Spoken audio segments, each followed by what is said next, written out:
Some people, I think, learn better through short interval training. So this is the difference between interval training and long distance training, or like cross training and going deep in one thing. I think there's benefits to all of them, and only you can determine what's going to work for you. However, it's been my experience that sometimes when we take time away from one practice, what ends up happening is we integrate that. I mean, I don't know if you're aware of this, but they say that when you're in your REM state, you actually integrate your short-term memory into your long-term memory. So as a result of that, you should have better access to it in terms of unconscious competence, which would increase your flow state access to it, whether or not you're present to the incremental improvements.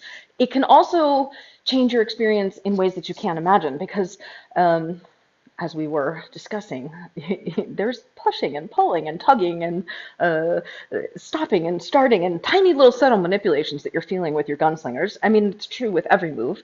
And as a result, you have developed some awareness in your hands, in your manipulation, that will become relevant in other tricks. It's just who can say how they will become relevant. I mean, I imagine what you've learned with your gunslingers will be really relevant for things like upstalls or flat stalls across, across the top this way, because it's super subtle. And like a lot of, I notice for myself when I'm doing flat stalls like this, I have a hard time keeping them straight this way.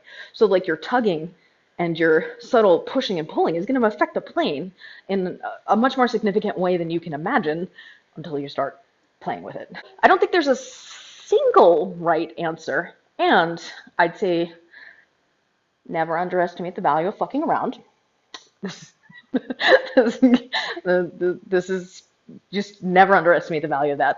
And for myself, to prevent boredom, I like to have a cadre of things that I'm working on. Sometimes it's in the same family. Of course, this also speaks to what elements of it you're working on, because you can be just working on drilling something to be improving your technique. You could be working on something where you're trying to integrate how you access it in flow. You could be working on how you're stylizing it, because you can have a move, but that doesn't mean you necessarily have like your own personal style associated with how you're doing it. And if the goal is just to manipulate objects, okay, that's one thing. But if you're trying to do a performance, what's really relevant is you doing the move like you. As I like to say, anyone can do the weave, but only you will do the weave like you.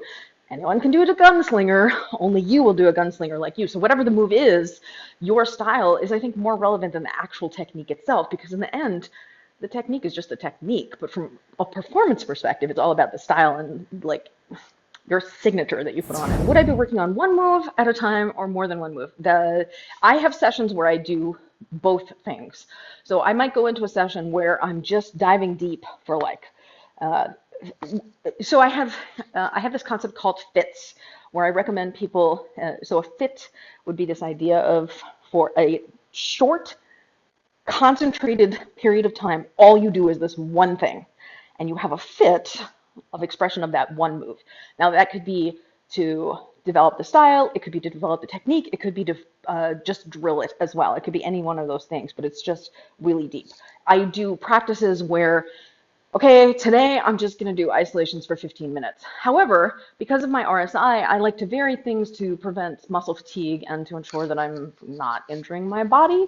So I will, depending on how I feel, I have sessions where they're just like intended to be grind sessions where all I'm doing is just trying to grind out the drilling, which I find the most boring, and I don't like them. But who likes grinding? I mean, actually, I don't know. Maybe some people do. I don't mean to speak for other people, but I prefer the sessions where I get to play with expression. So even in the middle of a grind session, I might just have a piece of music that comes on that inspires me, or I'll try to grind to the music, which I think develops style, because what ends up happening is you're grinding out the technique, but you're also doing it to something that makes you move. And because it makes you move, you're moving in a way where you might be doing this head bop. I have more than one move where I do like a particular way that my head bops, and people are like, "Oh, that's so how you do that," It's like, and then it becomes part of your style because you're bopping out while you're grinding, and then you're kind of embedding it into the technique, if that makes sense. So I would do both. I don't think, but that's me because that's what's effective for me, and I've been experimenting with this for decades. That doesn't mean that's what's effective for you. I know some people that I've talked to over the years that they get very little benefit, they claim, over switching between moves, and they like to just dive deep into one thing for an extended period of time. Or like it's the difference between, do you like to practice for 1 hour a week or do you like to practice for 15-minute sessions a week? I mean, as a number. And some people are like, oh, I just want my one session. I get way more out of it because it takes me a while to get into the flow. Of course, my belief is the more times you have to start, the more quickly you will learn how to get into the flow quickly because you've practiced starting again and again, which helps you connect more quickly to it. I think there's benefits to both.